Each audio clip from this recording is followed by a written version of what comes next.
Hello students, it's Anuradha ma'am here. Welcome to my YouTube channel make concept easy. आज के video lecture में मैं आपको एक्सप्लेन करूंगी sources of stress. Last video lecture में मैंने आपको टाइप्स ऑफ स्ट्रेस डिटेल में एक्सप्लेन की है, वो आप मेरी प्लेलिस्ट से देख लेना या मैं आपको लिंक डिस्क्रिप्शन बॉक्स में दे दूंगी ताकि ये चैप्टर आप स्टार्टिंग से डिटेल में पढ़ सके। देखो, आज के कॉम्पिटिटिव वर्ल्ड में कोई भी पर्सन अपने आप को स्ट्रेस से एस्केप नहीं कर सकता। एवरी डे हम अपनी लाइफ में एडवर्स सिचुएशन फेस करते हैं। नई से नई चैलेंजेस हमारी लाइफ में आते हैं जिन्हें हम ओवरकम करने की कोशिश करते हैं, जिन्हें हम कोप करने की कोशिश करते हैं। अगर हम उन्हें इफेक्टिवली और एफिशिएंटली कोप कर जाते हैं तो वो स्ट्रेस हमारे लिए यूस्ट्रेस बन जाता है, और अगर हम उनको एफिशिएंटली डील नहीं कर पाते हैं तो वो स्ट्रेस हमारे लिए डिस्ट्रेस कोज कर देता है। देखो, लाइफ में बहुत सारी ऐसी इवेंट्स आती हैं, ऐसी एडवर्स कंडीशंस आती हैं जो स्ट्रेस जनरेट करती हैं। कई बार क्या होता है कि जो डेली हैसल्स होते हैं, जो एवरीडे प्रॉब्लम्स होती हैं, वो स्ट्रेस के कोज बन जाते हैं। हम मानते हैं कि ये मेजर स्ट्रेसर नहीं होते, लेकिन जब हम इन्हें एवरीडे बेसिस पर रेगुलरली फेस करते हैं तो ये स्ट्रेस के कोज बन जाते हैं। कई बार लाइफ में मेजर इवेंट्स आती हैं जो अनप्रेडिक्टेड होती हैं, जो अनएक्सपेक्टेड होती हैं, वो भी स्ट्रेस का कोज बन जाती हैं। जैसे death of a loved one या फिर कोई पर्सनल इंजरी हो जाती है तो ये ट्रॉमेटिक इवेंट्स बन जाती हैं। देखो, आज कोविड की सिचुएशन चल रही है, ये बड़ी ही ड्रेडफुल सिचुएशन है। एवरी डे आप लोग सुनते होंगे कि किसी के लव्ड वन की डेथ हो गई, और अनएक्सपेक्टेड डेथ होती है। वो डेथ बेरेबल नहीं होती, पर्सन उसको एक्सेप्ट करने के लिए रेडी नहीं होता, तो ये एक ट्रॉमेटिक इवेंट बन जाता है। इसके साथ ही देखो, अभी रिसेंट टाइम में आप देख रहे हैं 2 साइक्लोन आ चुके हैं। पहला ताउते साइक्लोन जो केरल में आया था, उसने काफी स्टेट को अफेक्ट किया था। महाराष्ट्र, गुजरात, कर्नाटक, काफी स्टेट उसने अफेक्ट की थी। तो ये क्या था? ये ट्रॉमेटिक इवेंट था। अभी 4-5 दिन पहले ही यास साइक्लोन जो वेस्ट बंगाल में आया था, ओडिशा उससे पूरी तरह से अफेक्टेड हुआ है। तो ये ट्रॉमेटिक इवेंट, अनएक्सपेक्टेड इवेंट है, ये नेचुरल डिजास्टर्स है जो पर्सन फेस करता है। उनके लिए ये ऐसी ट्रॉमेटिक सिचुएशन बन जाती है जिसे वो चाहकर भी नहीं भूल पाता है। तो देखो, लाइफ में जो स्ट्रेस जनरेट करने वाले सोर्सेज हैं वो तो बहुत सारे सोर्सेज हैं। हर सोर्स को डिटेल में एक्सप्लेन नहीं किया जा सकता। आज के वीडियो लेक्चर में मैं आपको मेजर 3 सोर्सेज बताऊंगी जो आपके सीबीएसई सिलेबस के अकॉर्डिंग आपकी बुक में दिए हैं। पहला है लाइफ इवेंट्स, दूसरा है डेली हैसल्स, और तीसरा है traumatic events.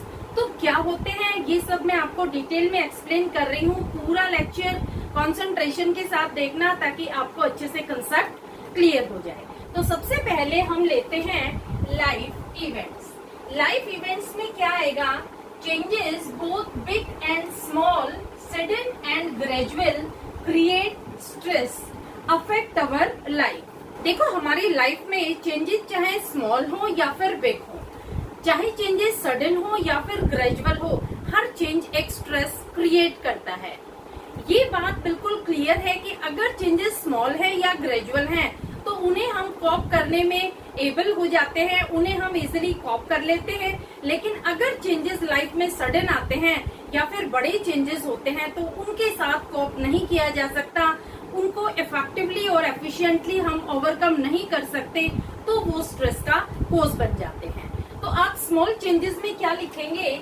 We learn to cope with small changes. For example, shifting furniture in a house. देखो, जैसे आप छोटे छोटे चेंजेस एवरीडे लाइफ में देखते हैं, उन्हें हम 1-2 दिन में इजिली हैंडल कर लेते हैं। जैसे फॉर एग्जाम्पल, आप अपने घर में फर्नीचर को सेट कर रहे हैं, उसकी लोकेशन चेंज कर रहे हैं।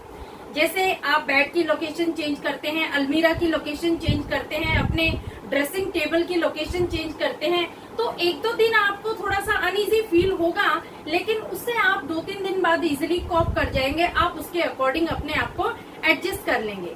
लेकिन अगर लाइफ में बड़े चेंजेस आते हैं तो उनको हैंडल करना बहुत डिफिकल्ट होता है, उनको हम इफेक्टिवली ओवरकम नहीं कर पाते, वो स्ट्रेस क्रिएट कर देते हैं। तो आप बिग चेंजेस में क्या लिखेंगे? Big changes are stressful because they disturb our routine. For example, moving into a new house. देखो, अगर आप नया घर परचेज कर लेते हैं और नए घर में आपको शिफ्ट करना है तो ये आपके लिए स्ट्रेस जनरेट करेगा, क्योंकि ये चेंज बड़ा चेंज है, वहाँ के माहौल के अकॉर्डिंग आपको चेंज होना पड़ेगा। दूसरा, आप सारे घर की सेटिंग दोबारा से करेंगे तो ये एक बहुत स्ट्रेसफुल सिचुएशन हो जाएगी। तो जब आप घर में ही चेंजेस कर रहे हैं तो वो छोटे चेंजेस होंगे, लेकिन अगर आप नया घर परचेज करके उस घर में शिफ्ट कर रहे हैं तो वो बड़ा चेंज होगा और वो स्ट्रेस का कोज होगा। तो समझ में आ गया इस बिग चेंजेस और स्मॉल चेंजेस में हम किस तरह से लिखेंगे। आप स्मॉल चेंजेस में एग्जांपल दे देना, shifting furniture in a house. इसका मतलब क्या हुआ कि आप अपने घर में ही जो आपका एग्जिस्टिंग हाउस है उसी में आप फर्नीचर शिफ्ट कर रहे हैं तो वो छोटा चेंज होगा। और बड़े चेंज में आप दे देना example moving into a new house, कि आप घर ही शिफ्ट कर रहे हैं तो that will create cause in your life. Clear. अब देखो, एक आता है अनप्रेडिक्टेड मेजर इवेंट्स। ये भी स्ट्रेस कोज करता है। अनप्रेडिक्टेड का मतलब क्या हुआ, जिस चीज को आपने पहले से एस्टिमेट ही नहीं किया, जो अनएक्सपेक्टेड है, जिसके बारे में आप कभी सोचते ही नहीं हो। इस तरह की मेजर इवेंट अगर लाइफ में आ जाती है तो वो स्ट्रेस का कोज बन जाती है, वो स्ट्रेस जनरेट करती है। जैसे देखो, आपका एक फास्ट फ्रेंड है, बचपन से ही आपकी बहुत अच्छी दोस्ती है और एक मिसअंडरस्टैंडिंग की वजह से आपकी फ्रेंडशिप में ब्रेकअप आ जाता है, तो ये क्या हो जाएगा, ये अनप्रेडिक्टेड इवेंट है, क्योंकि आपने कभी सोचा ही नहीं कि ऐसा भी हो सकता है। दूसरा देखो, आजकल आपको पता है कोविड की सिचुएशन चल रही है, तो इसमें अनप्रेडिक्टेड डेथ होती है, अनएक्सपेक्टेड डेथ होती है, जिसके बारे में कोई सोच भी नहीं सकता, उस पर्सन की डेथ हो जाती है, तो ये मेजर इवेंट बन जाती है और इनके साथ कोप करना बहुत डिफिकल्ट हो जाता है। इन्हें पर्सन इजीली टैकल नहीं कर पाता, तो ये लाइफ में मेजर स्ट्रेसर्स बन जाते हैं और ये स्ट्रेस जनरेट करते हैं। तो इसमें आप क्या लिखेंगे, for example breakup of a long friendship. ऐसी फ्रेंडशिप जो बहुत लंबे टाइम से चली आ रही है और एकदम अचानक उसमें ब्रेकअप हो जाता है, तो ये अनप्रेडिक्टेड मेजर इवेंट के अंडर आएगा। और दूसरा हो जाएगा डेथ इन अ फैमिली। अगर किसी पर्सन की अनएक्सपेक्टेड डेथ हो जाती है तो वो भी एक अनप्रेडिक्टेड मेजर इवेंट माना जाता है जो स्ट्रेस कोज करता है। नेक्स्ट पॉइंट आ जाता है सडन इवेंट्स। देखो, सडन इवेंट में क्या हो जाएगा कि एकदम अचानक ऐसी सिचुएशन आ जाती है, ऐसी एडवर्स कंडीशन आ जाती है जो आपने कभी सोची ही नहीं थी। जैसे ड्राइविंग करते टाइम अगर एकदम से दूसरी गाड़ी एक्सीडेंट कर देती है तो ये सडन इवेंट होगा। अगर आपका काम बहुत अच्छा चल रहा है और एकदम उसमें लॉस हो जाए तो ये सडन इवेंट होगा जो स्ट्रेस कोज करेगा, स्ट्रेस जनरेट करेगा। तो इसमें आप क्या लिखेंगे, sudden events are accidents and sudden financial crisis. अगर पर्सन फाइनेंशियल क्राइसिस एकदम सडनली फेस करता है तो ये स्ट्रेस का कोज बन जाती है, क्योंकि ये सिचुएशन इजीली टैकल नहीं की जाती, पर्सन इस एडवर्स सिचुएशन से ओवरकम नहीं कर पाता है, तो ये स्ट्रेस के कोज बन जाती है। तो समझ में आ गए आपको लाइफ इवेंट्स के पॉइंट। देखो, लाइफ इवेंट में आपको सबसे पहले बिग और स्मॉल चेंजेस के बारे में लिखना है। जो स्मॉल चेंजेस होते हैं वो हम इजीली कॉप कर लेते हैं लाइफ के साथ, लेकिन जो बिग चेंजेस होते हैं वो हम इजीली कॉप नहीं कर पाते, वो स्ट्रेस के कोज बन जाते हैं। दूसरा, अनप्रेडिक्टेड मेजर इवेंट्स और सडन इवेंट्स, ये भी स्ट्रेस कोज करती हैं, क्योंकि इनसे पर्सन इजीली कॉप नहीं कर पाता है और ये स्ट्रेस जनरेट करती हैं। ये एडवर्स और क्रिटिकल सिचुएशन जनरेट कर देती हैं जिनको पर्सन डील नहीं कर पाता है, हैंडल नहीं कर पाता है, और वो चीजें अनएक्सपेक्टेड होती है, यानी पर्सन ने कभी अपनी लाइफ में सोचा भी नहीं था, और इस तरह की दुर्घटना अगर उसके साथ हो जाती है तो वो उसको हैंडल नहीं कर पाएगा, वो उसको इजीली फेस नहीं कर पाएगा और वो स्ट्रेस का कॉज बन जाएगा। तो ये आप पूरा नोट डाउन कर लो, मैं साइड हो जाती हूँ, ये सारे पॉइंट्स आप नोट डाउन कर लो। लाइफ इवेंट्स में आपको इस तरह से ये मेजर पॉइंट्स दिखाने हैं। क्लियर। अब देखो, नेक्स्ट आता है डेली हैसल्स। डेली हैसल्स का मतलब क्या होता है, ऐसी प्रॉब्लम्स जो हम डेली लाइफ में फेस करते हैं, जो हम रेगुलर बेसिस पर फेस करते हैं, वो स्ट्रेस जनरेट करती हैं। देखो, ये जो स्ट्रेसर्स होते हैं ये मेजर स्ट्रेसर नहीं होते हैं, लेकिन अगर हम इन्हें डेली लाइफ में फेस करते हैं, रेगुलर बेसिस पर फेस कर रहे हैं, तो श्योरली ये स्ट्रेस जनरेट करेंगे। तो आप कैसे लिखेंगे डेली हैसल्स में? Problems in our daily life, for example electricity problem. देखो, अगर गर्मी के मौसम में बार बार पावर कट होती है तो डेफिनेटली श्योरली ये स्ट्रेस जनरेट करेगी। तो इलेक्ट्रिसिटी प्रॉब्लम है तो ये छोटी सी प्रॉब्लम, लेकिन ये स्ट्रेस का कोज बन जाती है अगर हम इसे रेगुलरली अराइज होते देखते हैं, रोजाना ये हमारे सामने आती है, तो हमारे लिए ये स्ट्रेस जनरेट कर देगी। दूसरा है वाटर सप्लाई। देखो, अगर आपको वाटर शॉर्टेज फेस करनी पड़ती है, रोजाना सप्लाई का पानी नहीं आ रहा है, तो ये आपके लिए स्ट्रेस जनरेट करेगा, क्योंकि गर्मी के मौसम में पानी की ज्यादा रिक्वायरमेंट होती है और shortage of water definitely stress arise करेगा। Next is quarrelsome neighbours. देखो, अगर आपके नेबर्स बहुत इरिटेटेड है, बहुत क्वालसम है, छोटी से छोटी बात का वो इश्यू बना देते हैं, तो ये आपके लिए स्ट्रेस अराइज करेगा, क्योंकि हमेशा आपको एक टेंशन रहेगी कि हमारे नेबर हमारे लिए कोई टेंशन क्रिएट ना कर दे। Next is traffic. ट्रैफिक में क्या आएगा कि देखो, जैसे आप अपने ऑफिस जा रहे हैं, रोजाना आप जाम में फंस जाते हैं, तो ये डेफिनेटली एक स्ट्रेस का कोज बन जाएगा, क्योंकि ट्रैफिक में बहुत ज्यादा इरिटेशन होती है, पर्सन इरिटेटेड फील करता है और ये स्ट्रेस जनरेट करता है। तो इस तरह के ये स्ट्रेसेस छोटे छोटे देखे जाते हैं, लेकिन जब ये एक्यूमुलेट हो जाते हैं, जब रेगुलर बेसिस पर हम इस तरह की सिचुएशंस फेस करते हैं, तो ये डेफिनेटली स्ट्रेस अराइज करते हैं। एक एग्जांपल और दे देना, pressure experienced by working women at home and at work on regular basis. देखो, एक औरत जो वर्किंग लेडी है, वो जो सिचुएशन फेस करती है वो बड़ी स्ट्रेसफुल सिचुएशन होती है। वो प्रेशर एक्सपीरियंस करती है घर पर भी और अपने वर्क प्लेस पर भी। क्यों? क्योंकि ना तो वो घर पर डिनाई कर सकती है किसी काम के लिए, ना ही वो वर्क प्लेस पर डिनाई कर सकती है किसी काम के लिए। दोनों जगह उसे अपनी सिचुएशन को टैकल करना होता है, हर तरह की सिचुएशन से उसे कोप करना होता है, और जब वो एफिशिएंटली डील नहीं कर पाती, इफेक्टिवली हैंडल नहीं कर पाती, तो उसे स्ट्रेस अराइज होता है। तो आप ये एग्जांपल भी इसमें इंक्लूड कर देना डेली हैसल्स में, जो वर्किंग वुमेन एवरीडे एक्सपीरियंस करती है। अब देखो, इसमें एक पॉइंट और आ जाएगा, स्मॉल थिंग्स में accumulate and cause stress and they are invisible to outsiders but have devastating consequences and affect person negatively.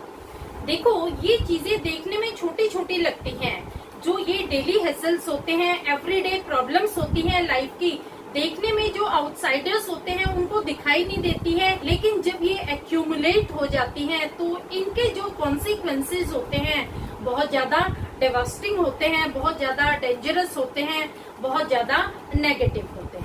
तो ये पॉइंट पे आप इंक्लूड कर देना इसमें डेली हैसल्स में। तो समझ में आ गया आपको डेली हैसल्स। डेली हैसल्स में आपको बस इतना ही लिखना है, जो प्रॉब्लम्स हम डेली लाइफ में फेस करते हैं उन्हें हम डेली हैसल्स कहते हैं। आप उसमें एग्जाम्पल दे देना, कॉमन एग्जाम्पल देना, जैसे इलेक्ट्रिसिटी का है, वाटर सप्लाई का है, फिर ट्रैफिक का है, कम्यूटिंग है, तो इस तरह के एग्जाम्पल आप दे देना। उसके बाद आप ये भी पॉइंट लिख देना कि ये चीजें देखने में तो बहुत छोटी लगती हैं, ये बहुत ज्यादा इनविजिबल होती हैं आउटसाइडर्स के लिए, लेकिन जब ये एक्यूमुलेट हो जाती हैं तो इनके जो कॉन्सिक्वेंसेज होते हैं ये नेगेटिव होते हैं, एंडेबीज वाले। क्लियर? अब देखो, थर्ड सोर्स आता है ट्रोमेटिक इवेंट्स। ट्रोमेटिक इवेंट्स क्या होता है? ऐसी घटनाएं जो लाइफ में बहुत ज्यादा ड्रेडफुल रही हैं, जो बहुत ज्यादा फ्राइटनिंग रही है और उन्हें भुलाना बहुत ज्यादा डिफिकल्ट है, वो होते हैं ट्रॉमेटिक इवेंट्स। जो लाइफ में एक्सट्रीम इवेंट्स होते हैं वो ट्रॉमेटिक इवेंट्स कंसिडर किए जाते हैं। देखो, जैसे आपने कोई एक्सीडेंट देख लिया या आपने कोई एक्सीडेंट एक्सपीरियंस कर लिया, तो ये ट्रॉमेटिक होगा, क्योंकि बहुत ज्यादा फियरफुल होता है एक्सीडेंट, इसे बुलाना बहुत ज्यादा डिफिकल्ट होता है। अगर आपने कोई नेचुरल डिजास्टर देख लिया, जैसे सुनामी है, साइक्लोन है, फ्लड है, जो आप रिसेंट देख भी चुके हैं, जैसे मैंने अभी आपको बताया था ताउते साइक्लोन जो केरला में आया था और 7 स्टेट्स उसने अफेक्ट किए हैं, इसी तरह से यास साइक्लोन जो अभी रिसेंट वेस्ट बंगाल में आया है, तो इस तरह के ट्रॉमेटिक इवेंट्स पर्सन इजीली नहीं भुला सकता है। ये चीजें बहुत ज्यादा स्ट्रेसफुल होती हैं और लॉन्ग टाइम तक इसका इम्पैक्ट होता है। तो आप किस तरह से लिखेंगे ट्रॉमेटिक इवेंट्स में? It includes extreme events like train और रोड एक्सीडेंट। ये मैंने अभी आपको बताया, आपने कोई ऐसा एक्सीडेंट देख लिया, कोई ट्रेन का एक्सीडेंट देख लिया या फिर रोड एक्सीडेंट देख लिया जो आपकी आंखों के सामने बार बार घूमता रहता है, आप उसे भुला नहीं पा रहे, तो वो स्ट्रेस जनरेट करेगा। दूसरा है being a victim of a crime. आपके साथ कोई क्राइम इंसिडेंट हुआ है या आपने कोई क्राइम होते हुए देख लिया, आपके साथ कोई सेक्सुअली अब्यूज्ड हुआ है या कोई मेंटली अब्यूज्ड हुआ है, तो इस तरह के इंसिडेंट लाइफ में इजीली फॉरगेटेबल नहीं होते हैं। अगर आप विक्टिम बन गए हैं किसी भी क्राइम के, तो उसे आप इजीली नहीं भुला पाएंगे और ये स्ट्रेस जनरेट करेगा। Next point is natural disasters like earthquake, flood, tsunami. तो ये इस तरह के जो डिजास्टर आते हैं लाइफ में, ये अनफॉरगेटेबल होते हैं। इनका इम्पैक्ट एक लॉन्ग पीरियड तक होता है और पर्सन इन्हें इजीली नहीं भुला पाता। ये स्ट्रेस के कॉज बन जाते हैं। देखो कई बार क्या होता है, इनके जो इफेक्ट होते हैं may occur after lapse of some time. देखो जब ये नेचुरल डिजास्टर्स आते हैं, उस समय पर्सन अपनी लाइफ को सेव करने के बारे में ही सोचता है। उस समय तो पर्सन, जैसे सपोज फ्लड आ गई, तो उस समय पर्सन अपनी लाइफ को सेव करने के लिए ही जल्दी से निकलेगा, ना तो फाइनेंस के बारे में वो सोचेगा और ना ही अपने घर के बारे में और किसी भी घर की ऐसी चीज के बारे में नहीं सोचेगा जो बहुत ज्यादा प्रेशियस है। लेकिन कुछ टाइम बीत जाने के बाद उसको हर चीज की रिक्वायरमेंट फील होगी, तो वो स्ट्रेस कोज करेगी, स्ट्रेस जनरेट करेगी, क्योंकि बाद में उसको फाइनेंस की भी रिक्वायरमेंट होगी, उसको घर की भी रिक्वायरमेंट होगी, उन नेसेसरी आइटम्स की भी रिक्वायरमेंट होगी जो वो डेली बेसिस में यूज करता था, जो उसके घर में छूट गए थे फ्लड के टाइम। देखो फ्लड अफेक्टेड जो पीपल होते हैं, कुछ टाइम तक तो लोग उनकी हेल्प करते हैं, लेकिन लाइफ टाइम तक कोई भी किसी की जिम्मेवारी नहीं लेता है। तो जब कुछ समय बीत जाता है तब पर्सन को स्ट्रेस जनरेट होता है, क्योंकि जब वो एक्सपीरियंस करता है उन चीजों की शॉर्टेज जो उसकी लाइफ में लैक करती है। तो ये इस पॉइंट का मतलब है इफेक्ट में occur after lapse of some time. Clear? अब देखो नेक्स्ट पॉइंट इसमें आ जाएगा, नेगेटिव इम्पैक्ट में stay for a long time. अब देखो जब ये नेचुरल डिजास्टर और ट्रॉमेटिक इवेंट्स पर्सन फेस करता है, तो ये लॉन्ग टर्म इम्पैक्ट छोड़ के जाते हैं। ये पर्सन इजीली नहीं भूल पाता है, जल्दी से ये चीजें नहीं भूली जाती है, क्योंकि ये बहुत ज्यादा ड्रेडफुल सिचुएशन होती है। पर्सन इनको फेस करता है उस समय बिल्कुल ऐसी सिचुएशन होती है कि वो डेथ को बहुत क्लियरली ऑब्जर्व करता है। तो इस तरह की चीजें आसानी से कोप अप नहीं की जाती है, उनको इजीली हैंडल नहीं किया जाता है। They can produce stress like anxiety, flashback और nightmares। अब देखो इस तरह की चीजें जब सिवियर हो जाती हैं, तो ये एंजाइटी कोज करती है। पर्सन को नाइटमेयर्स आते हैं। नाइटमेयर क्या होते हैं? फ्राइटनिंग ड्रीम्स आते हैं। उसको सपने में वही ड्रेडफुल सिचुएशन दिखती है, वही इवेंट नजर आता है जो उसने फेस किया था। उसको फ्लैशबैक होता है, वो पिछले पीरियड में दोबारा चला जाता है जो सिचुएशन उसने लाइफ में फेस की थी। तो इस तरह की चीजें वो भुला नहीं पाता। जैसे ही वो रात को सोता है तो उसको सारी वो सिचुएशन उसकी नजरों के सामने आ जाती है, तो उसको नींद भी नहीं आ पाती। तो पर्सन को एंजाइटी होता है, डिप्रेशन होता है, पर्सन बहुत ज्यादा लोनलीनेस फील करता है। और ये ट्रॉमेटिक इवेंट्स बहुत ज्यादा डेंजरस होते हैं। कई बार क्या होता है, इनके लिए प्रोफेशनल हेल्प की रिक्वायरमेंट पड़ती है इन्हें कॉप करने के लिए, क्योंकि पर्सन इनको इजीली अपने लेवल पर हैंडल नहीं कर पाता। तो प्रोफेशनल्स की रिक्वायरमेंट पड़ती है उन पर्सन्स का ट्रीटमेंट करने के लिए, क्योंकि पर्सन इस सिचुएशन में होता ही नहीं है कि उस सिचुएशन को इजीली भुला सके। समझ में आया आपको ट्रॉमेटिक इवेंट्स क्या होते हैं? ट्रॉमेटिक इवेंट्स ऐसे इवेंट्स होते हैं जो बहुत ज्यादा एक्सट्रीम होते हैं, जो लाइफ में अनफॉरगेटेबल होते हैं। उनको पर्सन इजीली भुला नहीं पाता है। ये सिचुएशन कभी भी आ सकती है लाइफ में। ये सडन इवेंट्स होते हैं, ये कभी भी प्लान्ड इवेंट्स नहीं होते हैं। जैसे जो नेचुरल डिजास्टर्स आते हैं, ये सडन डिजास्टर्स होते हैं और बहुत ज्यादा डिस्ट्रक्शन ये लाइफ में क्रिएट करते हैं। तो क्लियर हो गया आपको ट्रॉमेटिक इवेंट क्या होता है। देखो, ट्रॉमेटिक इवेंट में आपको इतना ही लिखना है कि ये एक एक्सट्रीम इवेंट होता है। इसमें आप एग्जाम्पल दे देना, जैसे ट्रेन और रोड एक्सीडेंट अगर कोई पर्सन देखता है तो उसे वो नहीं भूल पाता है। दूसरा, अगर वो किसी क्राइम का विक्टिम होता है तो वो भी बहुत डिफिकल्ट सिचुएशन हो जाती है भुलाना। इसके बाद आप नेचुरल डिजास्टर्स की 3 एग्जाम्पल दे देना, अर्थक्वेक है, फ्लड है और सुनामी है।